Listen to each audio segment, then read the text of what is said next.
Hello, everybody. Welcome to Spaced Out Radio. I am Lee Strauss, your guide for tonight. Jackie is not here with us tonight. In fact, she has a family emergency that she is attending to, but I got some really crazy cool stuff for you guys. Now, if you've seen the promo here on YouTube, you know that we're going to be talking about these crazy things that we've caught in the sky, the evidence that we've caught, not only the evidence as far as video, but also as in still frame pictures as well. Anyway, we're going to get into all this stuff, this crazy cool stuff that I have videoed over many years of being in the Cascade Mountains and videoing UFOs and that sort of thing. But tonight we're going to get into it and look at all that stuff, and I'm going to break it down for you all, picture by picture and video by video, and tell you exactly what we saw out there and what we caught on film. And it's incredible, as you will see shortly.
Hey, y'all. It's me, Lee Strauss. And, this week has been crazy with everything that's been going on out there in the world. But tonight, we've got some special videos for y'all. Videos that I've caught in over the last 12 years of doing UFO hunting, and some still frame shots as well. They're just incredible. Just incredible. Anyway, I want to take my hats off to Rob G, because tonight we're going to use his term, and we're bringing the receipts, guys. The receipts are here, and I've got them set up ready for you to watch, and I'm going to break them down step by step, and I can't wait to get started on this. Seriously. So we're going to add the first video to the stage right now. Okay, so this here is a video that I captured at ECETI Ranch down in southeastern Washington. I'm sure you all have heard of ECETI Ranch. It's an amazing place, but I'm going to let this video kind of play out a little bit, and then we're going to get into specifics, okay? And what happened down here and what we were doing down there at the ranch. But you can see this UFO. It's going through the clouds right here.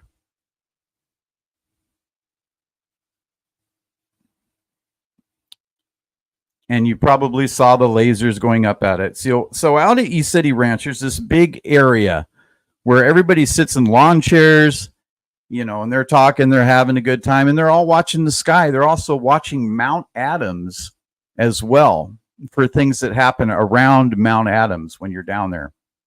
And there's a lot of activity around Mount Adams. As you guys, if you followed us for any length of time, we capture a lot of stuff at Mount Adams. Now, this video, in a smaller portion, we have it, in our intro. So right now you're kind of getting to see the full length video that we actually captured, and not just a quick snippet of it. So that's pretty cool.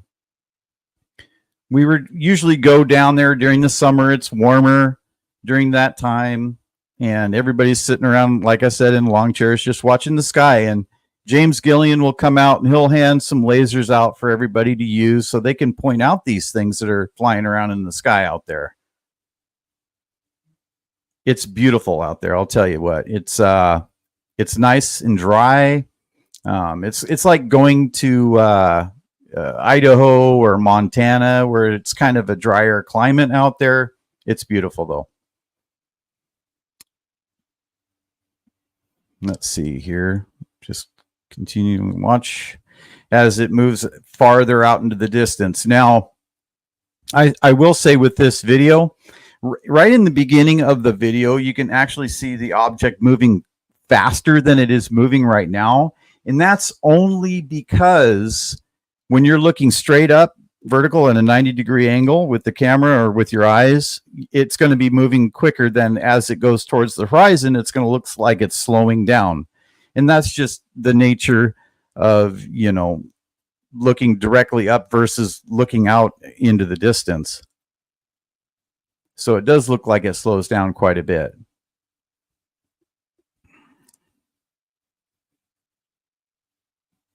And it's flashing at irregular intervals. If you can, what we tend to do just to make sure that things aren't like a rotating satellite is once we see it flash once, we'll start counting down to see if it flashes again at the same interval every time. And this object did not, as it heads towards the horizon. So, okay.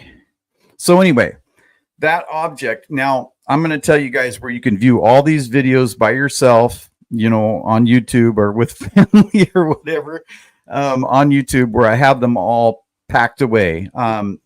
And I'll share that information with you guys on the screen. So you can view all of these videos yourself whenever you have time. But what happened there is we were with a group called the UFOI team at the time. Myself and Ander and a bunch of other people, a friend of mine, were with a group called the UFOI team. And we went down there to do an investigation. And we hooked up with a film crew once we were down there. And that piece of footage actually got held back because they were going to use it in their documentary. Now, they kind of didn't end up making the documentary. So basically, I got that footage back, and that's what you just saw. So I was lucky enough to get the footage back from them, thank God. The NDAs that we did sign at the time for that footage kind of disappeared. I don't know how, but that's why I got the footage back, and that's why they decided to cancel the documentary. Anyway, I was happy enough to get that stuff back, and I'm happy enough to share it with you. And I do have it on my YouTube channel as well. And you guys are welcome to look at that. And I will share that information with you all. Let's see. So all of these videos I'm going to be showing you guys, you can find right here at Not of This Earth, 2,500. So if you go there, you'll be able to view all that stuff anyway. And I'll show that a couple more times, guys, throughout the night as we go through these videos, and then also the pictures and stuff like that I've captured in the Cascades here in Washington State. Now, this is another one, again, captured at ESETI Ranch. And this is a couple of different videos that I've spliced together. And all of these objects are going down towards Mount Adams in like a sine wave pattern. They all wiggle.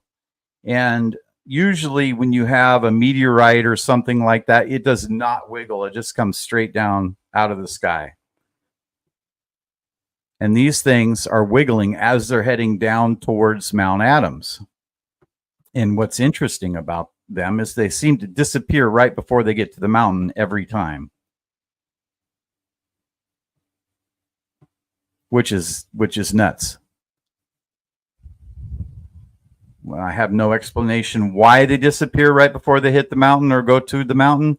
Maybe they're phasing in or out of this reality in some way. You know, the pattern that they're exhibiting is kind of like a sine wave. Here's Dave Mason to explain. And I'm with the UFOI team. Today, I want to talk about videos that Lee Strauss of the UFOI team recently recorded. Lee recorded objects that appeared at the onset to be meteors, but they were wiggling in the sky at a sine wave frequency. I analyzed these objects in computer software and found that the oscillations of these objects were at a frequency between 7.5 and 8 cycles per second.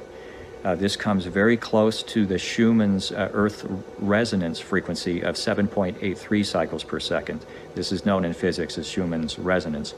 I've decided to then put this frequency on a signal generator on 2 different oscilloscopes so that I can demonstrate how this appears on an oscilloscope. I have set up a signal generator, an Agilent 33220A, to generate the 7.83 cycles per second as a sine wave. And I'm running that output signal from the generator into the input of this oscilloscope. This oscilloscope's an analog oscilloscope, and this gives a more of a true rendering of how the object that Lee Strauss recorded appeared in video. It is very similar to it. So we don't know what he recorded, but it had this appearance to it. And it certainly could not have been a meteor, because meteors fall at speeds of 20 to 30,000 miles per hour. They don't move in squiggly lines, they move in straight lines. So it's just very anomalous that he recorded that object and recorded it multiple times. And I have that same waveform into this Tektronix oscilloscope, and you can see that waveform is being stored digitally, so it gives you the consistent persistence. Instead of just seeing that line moving up and down as a dot, you're seeing it as it is stored. So it's still just a sine wave at that frequency.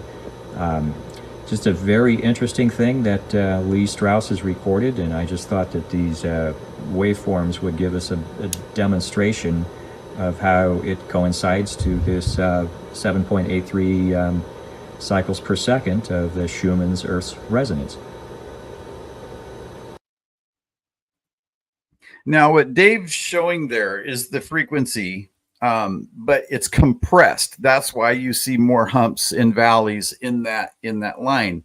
But as he demonstrated, it's still running at 7.83 hertz, which is the Schumann's Earth resonance. Okay, so if these objects are moving at this pattern towards Mount Baker or Mount Adams or any other location, I'm wondering if they're not using the Earth's frequency to kind of phase in and out of solid objects.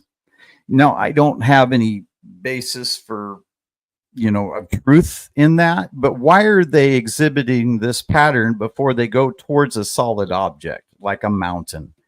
Is it that they need to go to pass into a solid object? Maybe there's a base under there or something like that where they've got to have that frequency running through them, or running that frequency in some way to pass through a solid object. I'm not sure at all. Or maybe it's just something that they're showing us and we haven't figured out what the answer is yet. I'm leaning towards we don't know. Really, we don't know, but it's there. And we've not only caught this, this next video will show you the first clip in this next video that I'm going to show you is another object exhibiting the same characteristics. The first object exhibiting the same characteristics as the ones that we just saw going into Mount Adams, but this one's going into Mount Baker. Now, I'm going to preface this a little bit. There are lots of other objects in the sky that I also recorded that night and that are in this clip, but the first one does the very same thing. And we're going to roll into that one. Okay, let's see. Add there. So right here, I'm just showing you this low plane that's going between the gap. This over here on the left would be Goat Mountain. And on the right here, you got Shuckson, which is the little peak. And then Mount Baker, which is the big peak there. Okay, so it's not the first object. It's the second one. Sorry. This object here is moving at a pretty good clip. Here goes right behind Mount Shuckson, and then I cut it, and it comes out the side of Mount Baker. So I did cut, here, let me pause that real quick. I did cut that video and made it shorter just so that it can show where it went, you know, behind the mountain and where it came out, so that it's not like it skipped time or anything like that. It's because I did splice that. And then here we'll go into this next one. That object right there did not fall straight. It actually was doing this wiggling thing again. Let's see if we can. Has a little bit of a wiggle to it as it comes in here. And once again, see how it disappears right before it goes into the mountain. Now, I will say shooting stars do a similar thing, right? So I can't say that for sure that this was a UFO at all, but it is anomalous as far as I'm concerned because I can't say one way or another. Now there's more.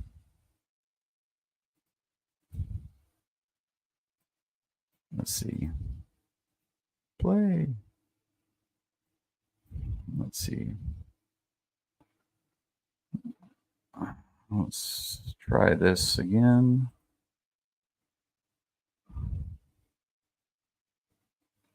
For some reason, it's not playing. It's kind of stuck there. Hold on. Let's try again. Weird. It seems to be stuck for some odd reason. Well, let's move to the next one and we'll come back to that one. Okay. Let's see here. So this is odd.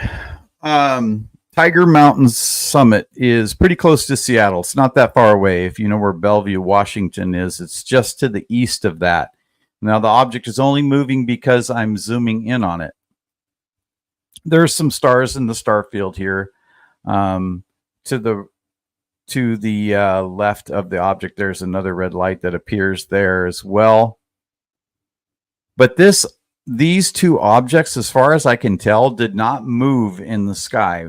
You know, the star field at night moves across the sky, but these two objects stayed stationary the whole night long.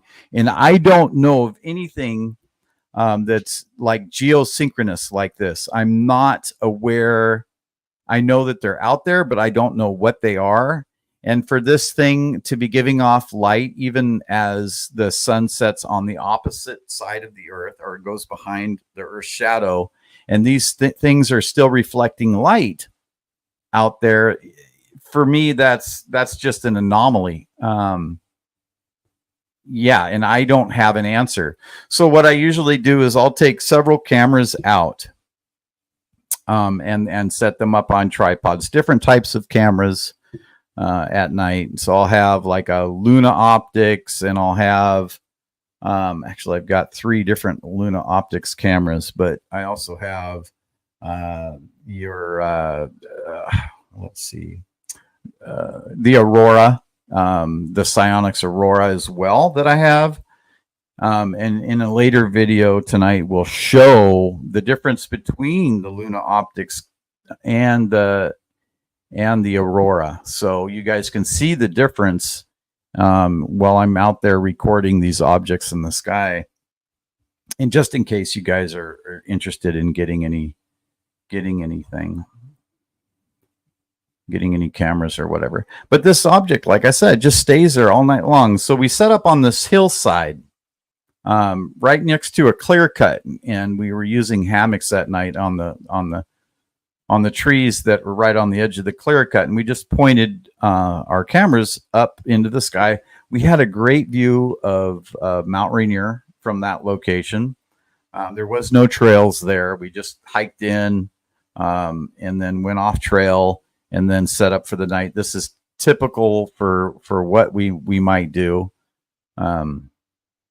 So that's how it is when we do our sky watches. Either we'll do it from a vehicle, or we're hiking to some location in the Cascade Mountains or whatever. And why we choose to remove this, why we choose the Cascade Mountains, even though we've caught stuff like even out, just outside the city, is really, it's darker. When you get into the Cascade Mountains, the sky, you can see more of it.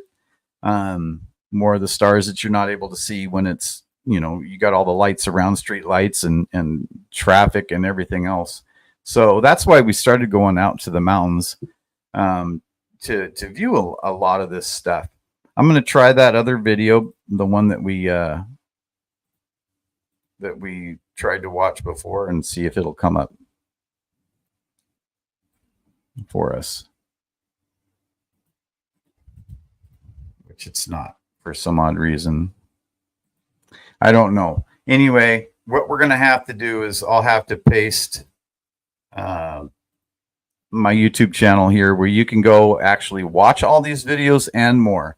There's more videos that I have that I did not bring along today for everybody to view and to talk about.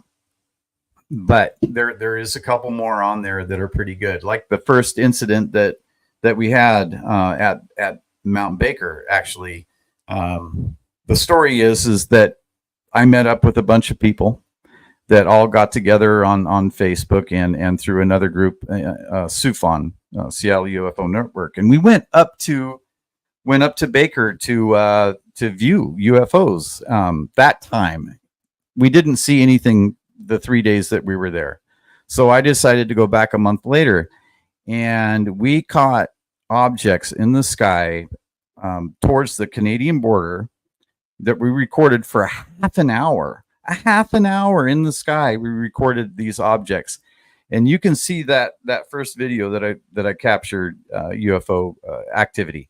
This object was in the sky. It was changing colors. It was changing from red to orange to blue to green to yellow, and there was another object there as well. We would ask it to do things like flare up, and it would flare up in a blue color. And that was amazing. Unfortunately, with the Luna Optics camera, they do not record audio. That's the only downside with Luna Optics cameras. But the Psionics does capture audio. So you'll get to see the difference later on between the two cameras. And I think it's going to be beneficial for everybody, because everybody's hot on the Psionics. If Luna captured audio, that'd be the thing. Anyway, we're going to move on to the next video here. Let's see. This is that one. And stage. Move. So this is back at East City Ranch again. Now, if you guys watch Rob G, you'll probably have seen this video that I played on his channel once. So this is right above Mount Adams. Now, this thing takes a hard 90. It's like as soon as I move the camera into position. Now, the thing is I can't capture all of these objects. They move too quick. I don't even know they're there some of the time, right? So what I usually do is I set my camera array up all facing a mountain or whatever the case may be, and I may walk over to my cameras and I may move the tripod or the handle of the tripod around to capture more things in the sky if I do see them. But typically now, since I leave my cameras running all the time anyway, I don't get the feeling anymore. And what I mean by that is early on when I started recording these things, I would get a feeling like the heebie-jeebies that something was going on, and then I'd run over and turn my camera on, and then I would capture things that way. Now my cameras run continuously. I set them up and I start them up, run them continuously, and I don't get that sort of reaction anymore, like the tell to let me know to turn on my equipment, which is kind of not that great. You know, I think I'd rather wait until I get the feeling that I need to turn something on rather than just have my equipment running all the time. And it's a lot of video to sift through. Sometimes it's taken me a couple months to sift through all the data that I gather when we go out and do these investigations. Sometimes they're multi-day investigations, 3-4 nights, and we're talking about 150 hours worth of data to sift through, and it's a lot. So anyway, so that object flies above the mountain, does like a 90-degree turn, and takes off another direction. I have another video too that's similar to this, and we'll talk about why it's similar. They seem to know sometimes that they've got cameras trained on them, and they act a certain way. It's either like they try to get out of the screen so they're not seen, or something like that. And then other times, it seems like they realize that you're videoing and they want to perform. So there's that as well. And I don't understand if that's like two different groups of aliens that are out there. I'm not sure. Aliens with different agendas or whatever the case may be. I have no idea, but it's a phenomenon that happens, and I don't have an explanation why they do what they do. But anyway, we're going to add this next video to the stage here. Again, this is using a Luna optics.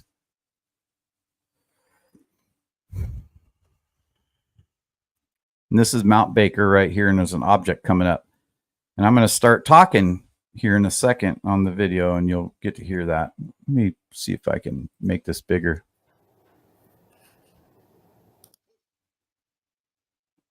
Over the mountain, over the mountain. Coming up.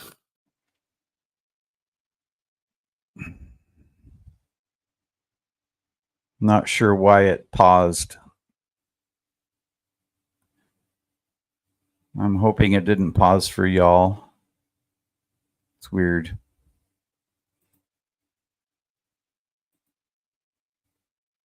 It's upsetting that it's not coming through.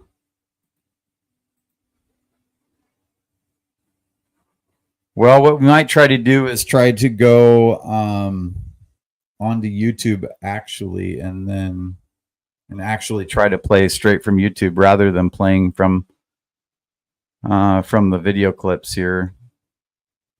Well, that's weird.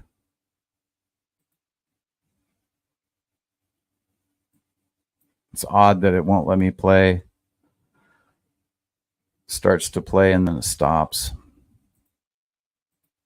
I don't know if it's a buffering issue or not, but I'm plugged directly into the modem, so it should be fine.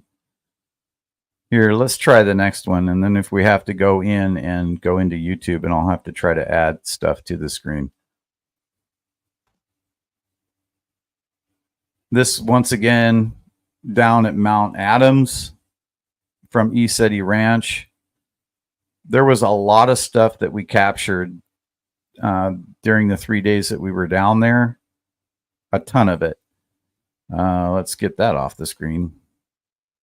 Anyway, so yeah,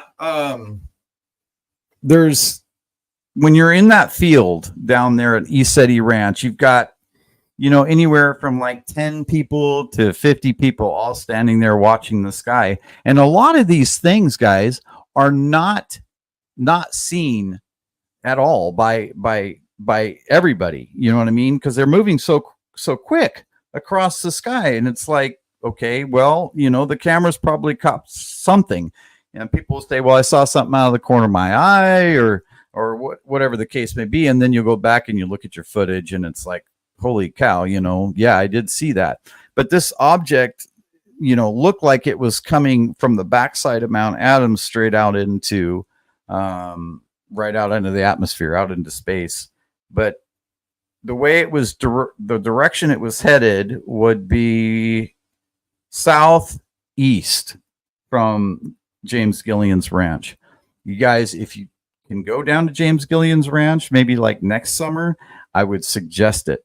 Now, there's roads that go up the mountain there, and there's going to be cars that drive up the mountain to the hiking location or the climbing route. So just know that.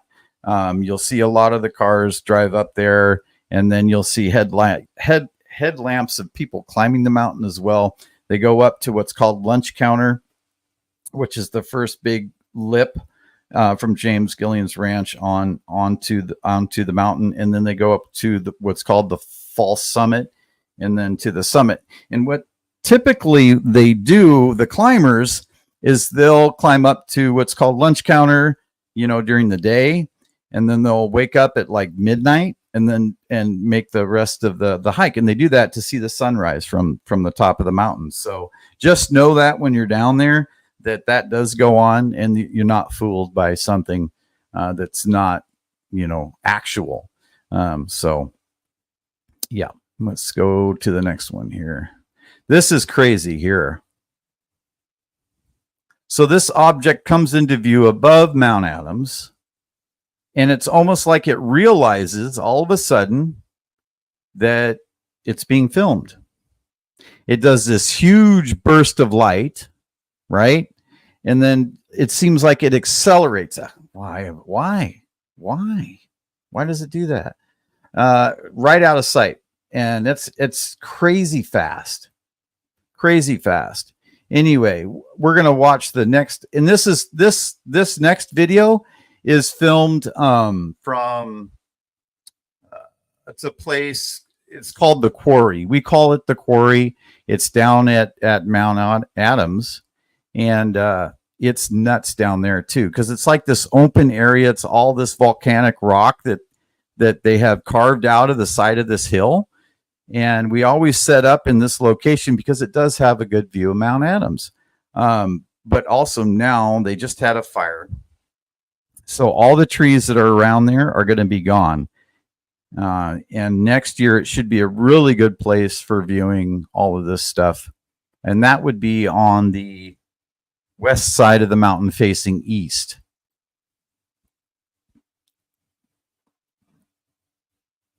And this object just does this here, glows, and then it shrinks back, and for some reason the video doesn't want to play.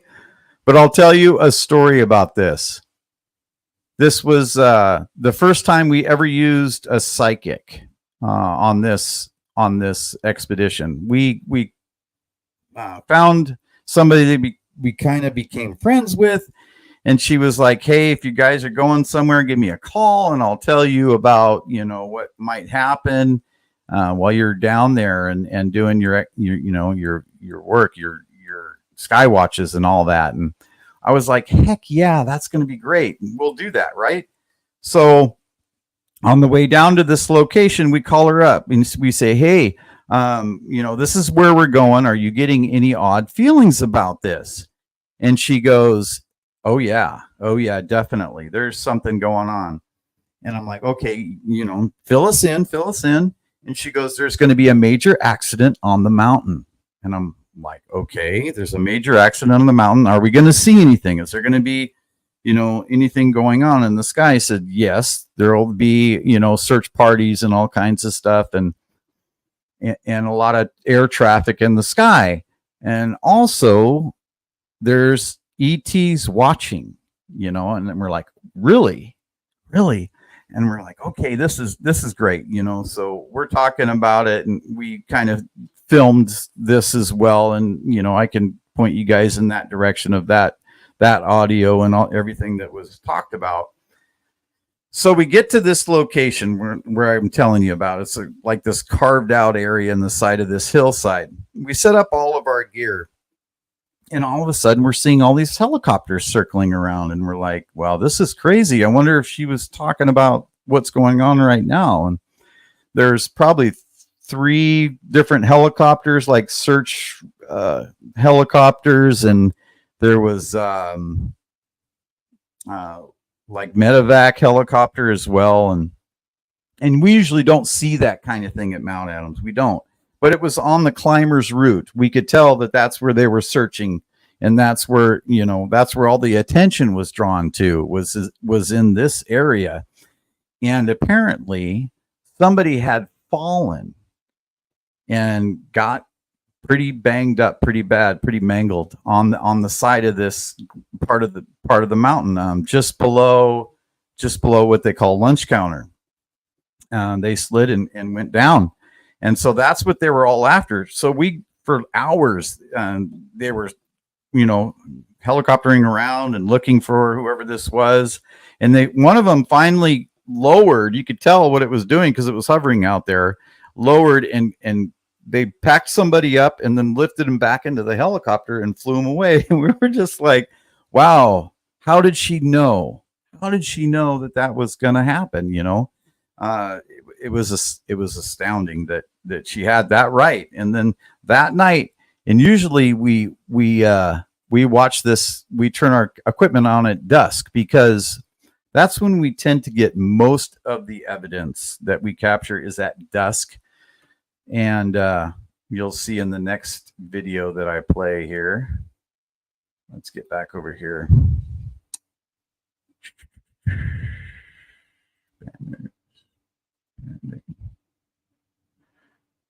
Okay, we're going to show this video here. Now, this is an interesting one before I get into it.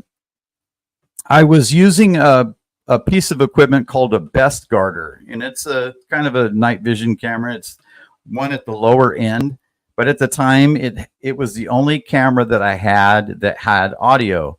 Now, I did film this with a Luna Optics as well, but the audio and everything is on the best garter, so we're going to play.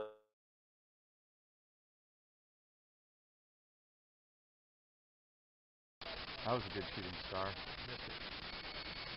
That's the problem. Battery? Yeah, something's going on. Oh, something's affecting my battery. Telling you that it's down 54%? That's up your pen? No, something else is deep in here. Is that you?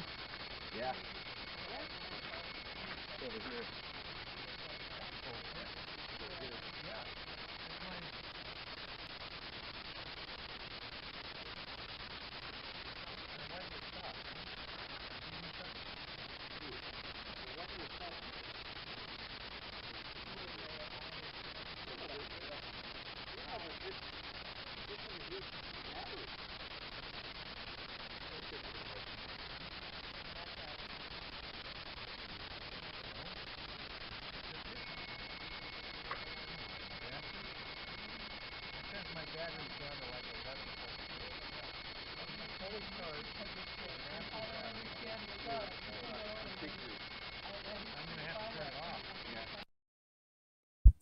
Because we were freaking out. I mean, when that all went down, we didn't know why our batteries were getting drained.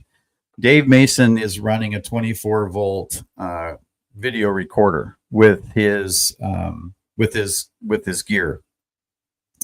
He had a camera set up that takes 24 volt, and plus the recorder that he has. He was recording on videotape. So he's got his 2-car batteries, got them plugged in, and everything running. And then I've got my equipment and everything that I have is running off battery.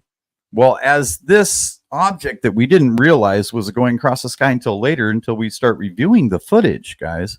So all of a sudden the batteries start draining out, and you hear this little whine, the buzz, because his batteries are completely getting drained out, and he's unable to record or video at the time. His camera system got completely shut down. My equipment dropped to probably about 47%. The Best Garter, my Luna Optics, that stuff, you know, it all runs on different batteries. So it's not a battery pack. It's all got its own internal batteries. And my stuff dropped down, I would say, about to 47% for the most part, right? Some was like maybe 50% or whatever. But it dropped way down during that time that object came across the sky and flared up and continued. And in the audio, you can hear Dave and myself freaking out, trying to figure out, well, how do we get things back online? What's going on? We don't realize it until, like I said, we reviewed the footage and realized that object came across the sky, did a little flash, disappeared a little bit, did a little flash, and then kept going. So there just, once again, you know, there is so much stuff out there. And you know, with paranormal, guys, that your equipment is subject to get tampered with. Batteries get drained. I've had my cell phone just started like going through all my contacts. And this is in an area where there's no cell service at Mount Adams when we were up at Takalak Lake. The cell phone just starts scrolling by itself. I'm watching it happen. And I'm going, what the heck is going on? And then after it's decided it's done scrolling through all my contacts, it goes to Amazon. It's like, well, Amazon's not working. We don't have any service out here. What the heck's going on? You know, it's weird stuff like that we cannot explain when we're out in the woods or in the mountains and we record stuff like this. We have no answer for. Right? So speaking of the cell phone incident, this is the video that we caught that day. The next video I'm going to show you is the video we caught that day at Mount Adams from Takalak Lake, which is on the west side of Mount Adams. Let's show that. So there's this orb right here. And it's coming down towards the mountain, and off to the right you see another little guy too coming down at the same speed as that, right? And it looks like they go behind the mountain and disappear. But let me bring it back up for you guys, because I want to show you something here. If I can, no, I'm not going to be able to. There's no slider bar for this one. So what happens right in the beginning of the video, there is an object. Let's see if I can show. Right in the beginning, there's another object that goes right behind the mountain, because there was 3, right? And I didn't get my camera turned on fast enough. This is when I used to leave my cameras off until I got a weird, odd feeling, and then I'd turn my equipment on. Well, I'll tell you what. During this incident, we really got a weird feeling. Big time. So, and I'll tell you the story about that here. Hold on a second. Let me switch back.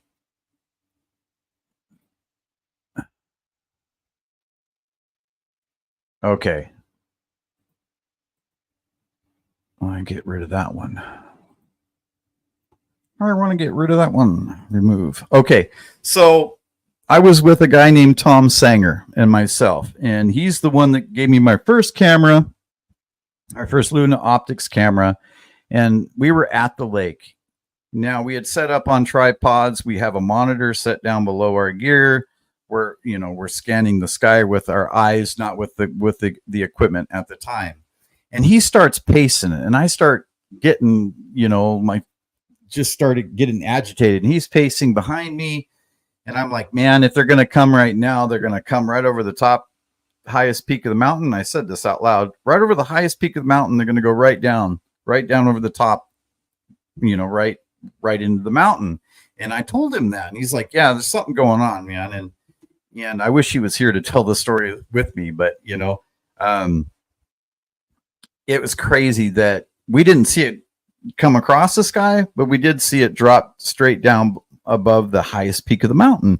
And like I said, in this, when what we saw was three objects. The biggest object was the highest one up, and then you had a smaller one, and then a smaller one as well, just below it. And they all came down. All three of them came down right there at the peak of the mountain at the same darn time. Like they were connected in some way, but obviously, you can see the sky through it or whatever. So they couldn't have been connected.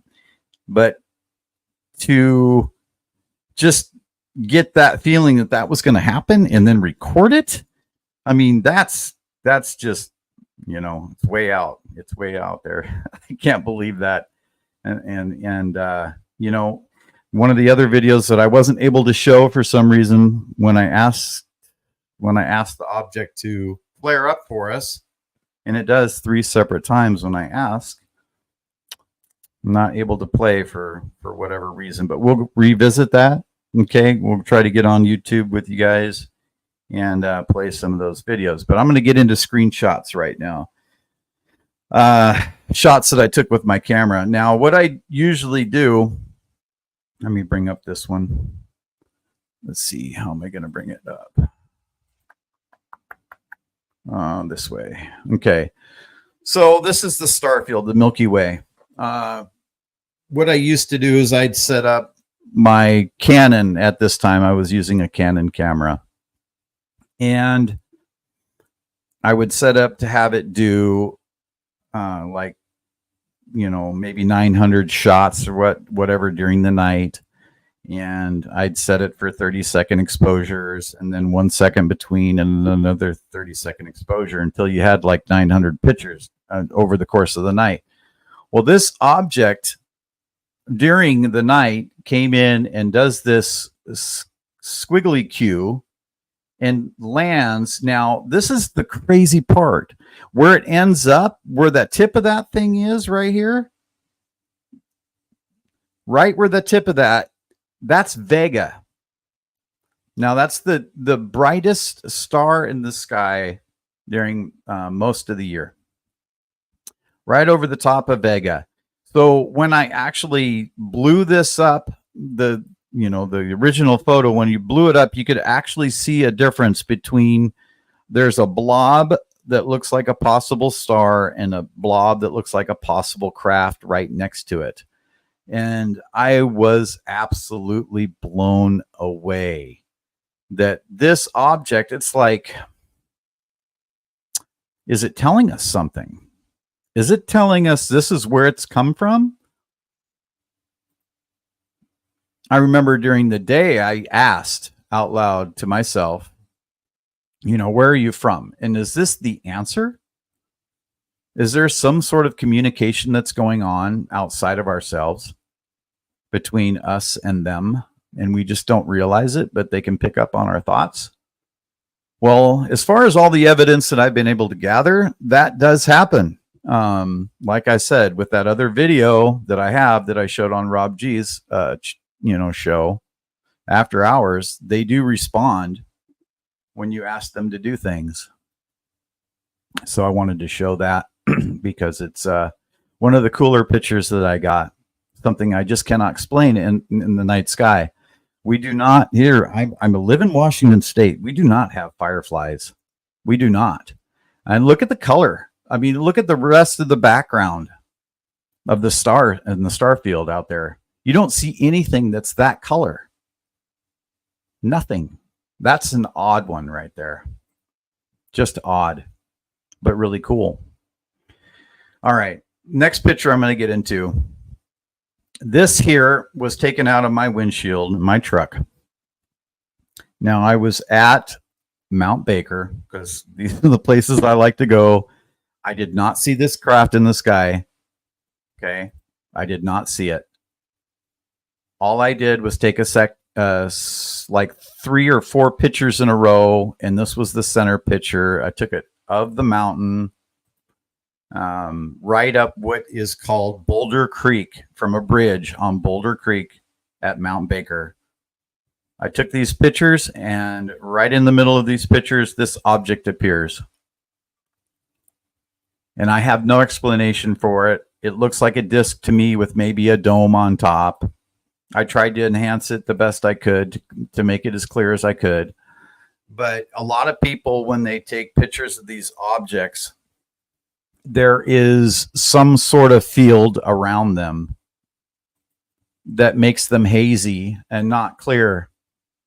And that's what I experienced here.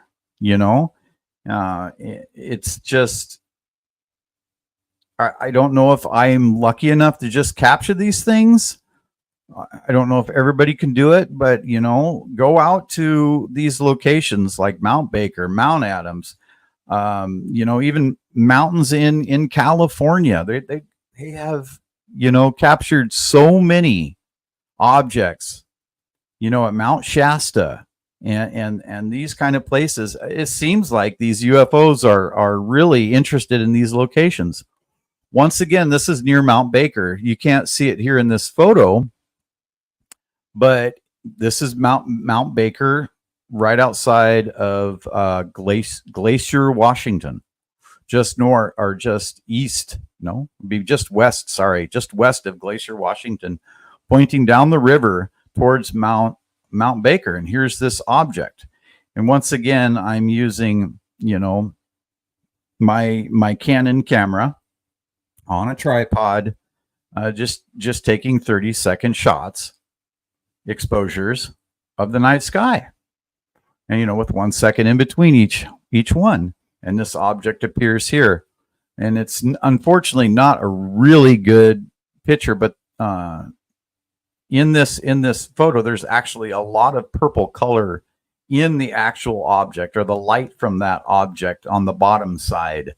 And I'm really sorry that you guys can't see that in this photo.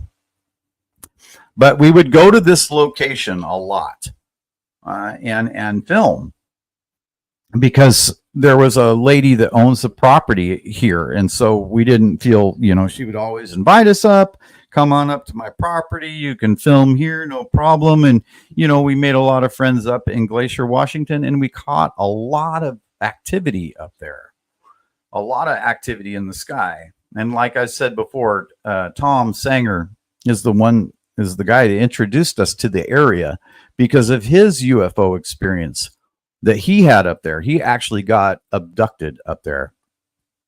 And that's why we continue to go back. We try to go back at least once a year to go film there. But this year we have not made it back to do that. And typically what we'll do is we'll set up like a thing.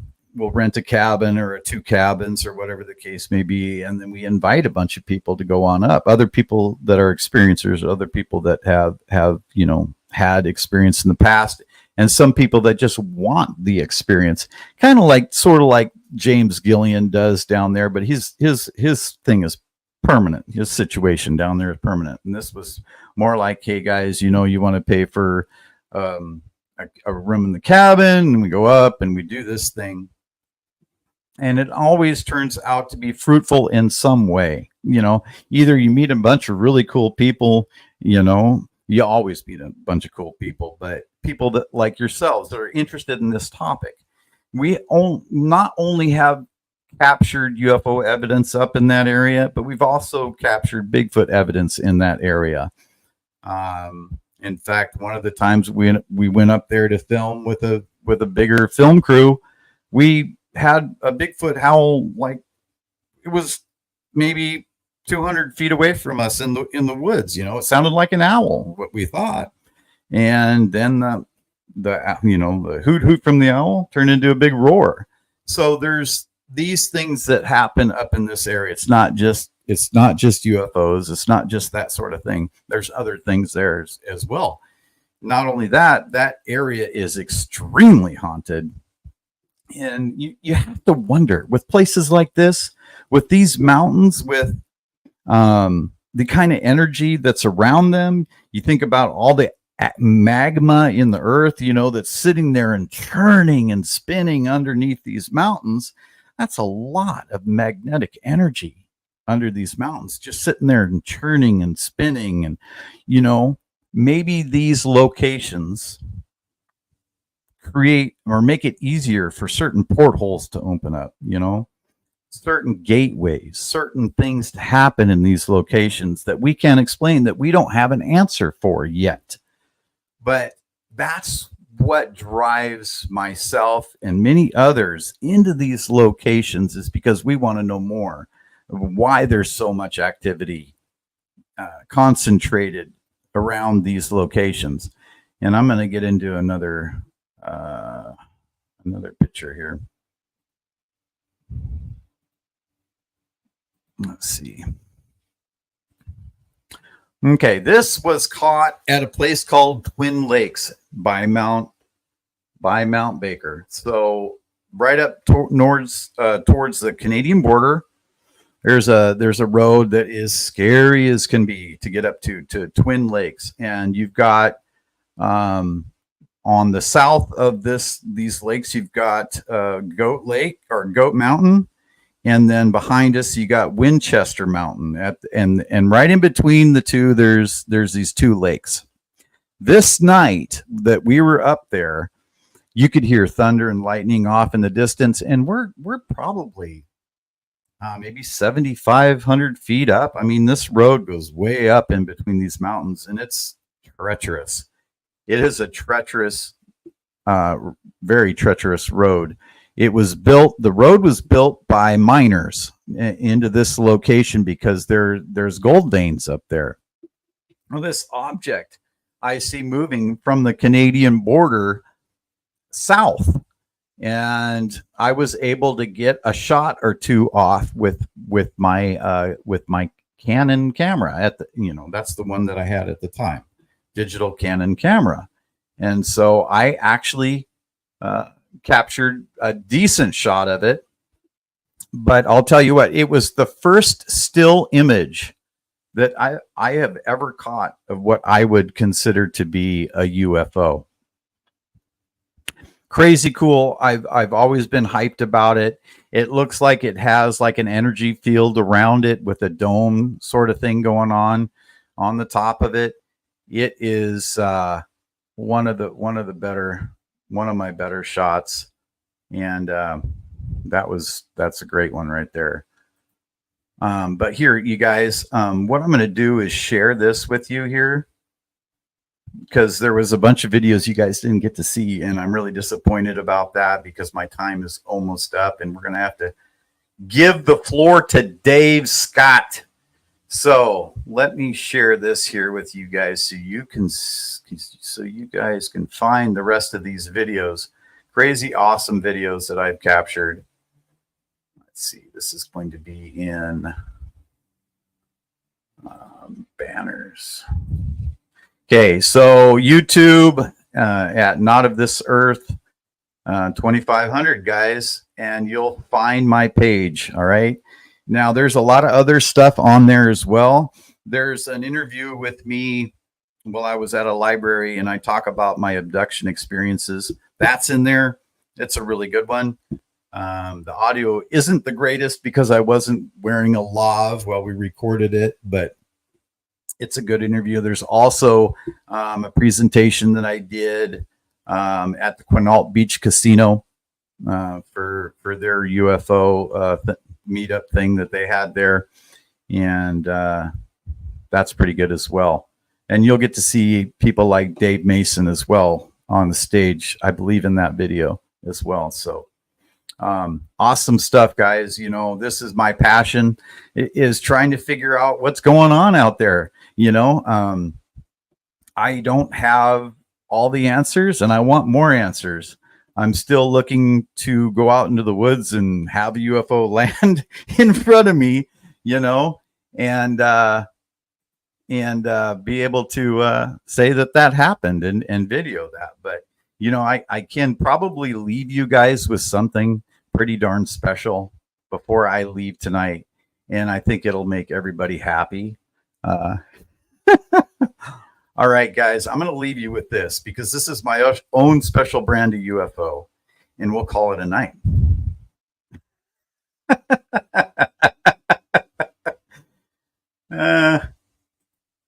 There you go. I'm going to roll the outro, and we'll see you all with Jack's back next Friday, guys. Oh my gosh, what a great time I had. Let's find the outro.